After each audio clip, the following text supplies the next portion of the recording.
తిరుమల లడ్డు కల్తీపై supreme court serious అంట. మీ పాపం పండింది జగన్ అంట.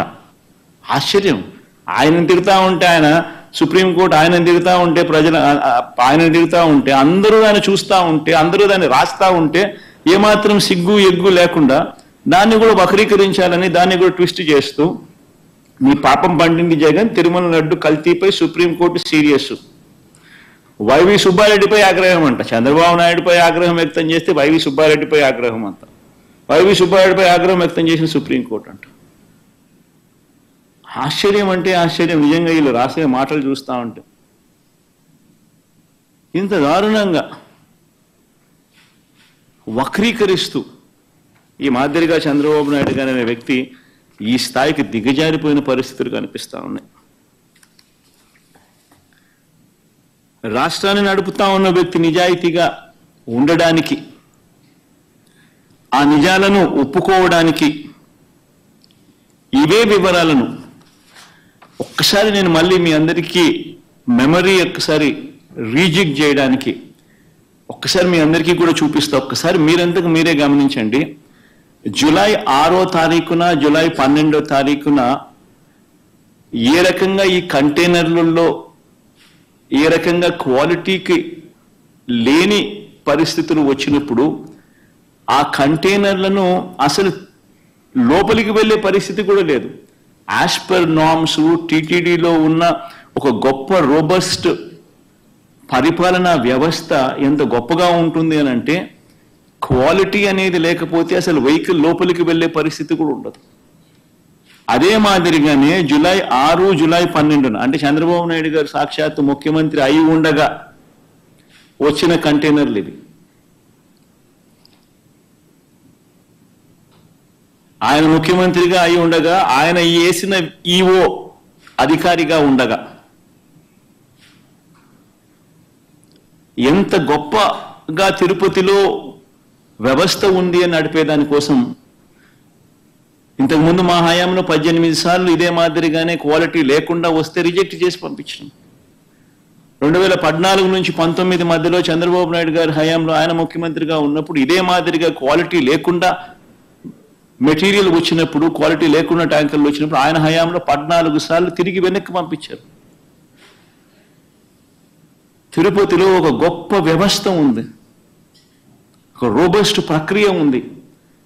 ఎవరైనా కూడా మెటీరియల్ తీసుకొచ్చేటప్పుడు టెండర్లలో ఎవరైతే ఈ టెండరింగ్ ప్రొసీజర్ ప్రకారం ఈ టెండర్లలో పార్టిసిపేట్ చేస్తారు.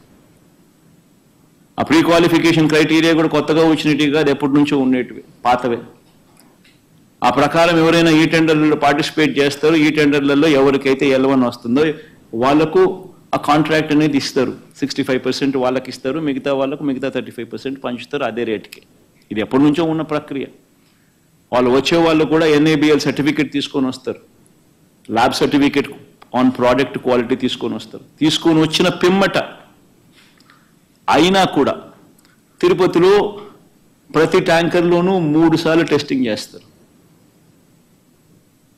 ఆ టెస్ట్ శాంపుల్స్ పాస్ అవుతేనే వెహికల్ ముందుకు పోతుందా. ఇది ప్రొసీజర్. ఇప్పటికి ఎన్నోసార్లు ఈ ప్రొసీజర్ గురించి కూడా చెప్పడం జరిగింది, మళ్ళీ గుర్తు చేస్తా ఉన్నా.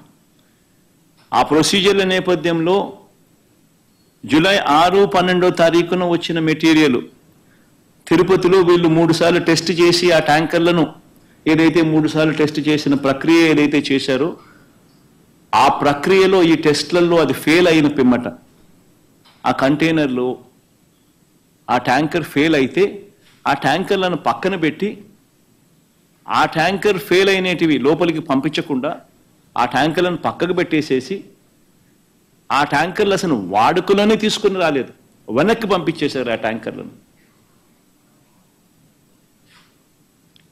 ఒకసారి ఆ 3 టెస్టులు ఫెయిల్ అయిన ఆ ట్యాంకర్లను మరొకసారి రీకన్ఫర్మేషన్ కోసం, రీటెస్టింగ్ కోసం మళ్ళీ NDDBకి కూడా పంపించడం జరిగింది ఆ శాంపుల్.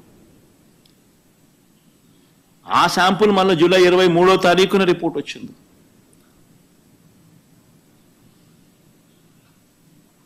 ఒకసారి ఆ జూలై 6, జూలై 12న వచ్చిన ఈ ట్యాంకర్లు ఏదైతే టెస్టులు తిరుపతిలో చేసిన టెస్టులు ఏదైతే ఫెయిల్ అయినాయో అవి ఏదైతే వెనక్కి పంపించారో, వెనక్కి పంపించడమే కాకుండా షోకాస్ నోటీస్ వాళ్ళకి ఇచ్చారో, ఆ జరిగిన సందర్భంలో జరిగిన ఒకసారి ఆ వీడియో క్లిప్పింగ్స్ ఒకసారి మళ్ళొక్కసారి గుర్తు చేస్తా ఉన్నా, ఒకసారి మళ్ళీ ప్లే చేస్తూ.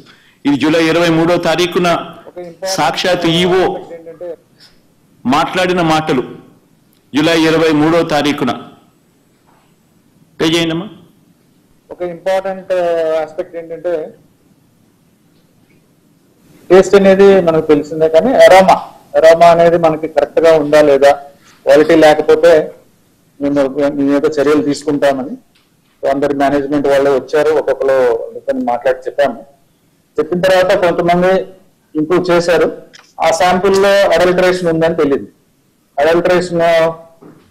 ఏం అడల్టరేషన్ ఉందంటే వెజిటబుల్ ఫ్యాట్స్ అంటే మనకి వనస్పతి అంటాం కదా, vegetable ghee or vanaspati or what ever, అది కలిసిందని తెలిసింది. ఆ సప్లయర్ కి బ్లాక్ లిస్ట్ చేయడానికి షోకాజ్ నోటీస్ ఇవ్వడం జరిగింది. ఈ టెండర్ ట్యాంకర్స్ కూడా 2 ట్యాంకర్స్ ఉన్నాయి, ఆ 2 ట్యాంకర్స్ కూడా రిజెక్ట్ చేయడం జరిగింది. టెస్ట్ చేసినాము, రిజెక్ట్ చేయడం జరిగింది అని చెప్పి జూలై 23వ తారీఖునే, అంటే ఎన్డీడీబీ శాంపుల్స్ వచ్చిన తర్వాత కూడా ఈవో గారు స్వయంగా చెప్పిన మాటలు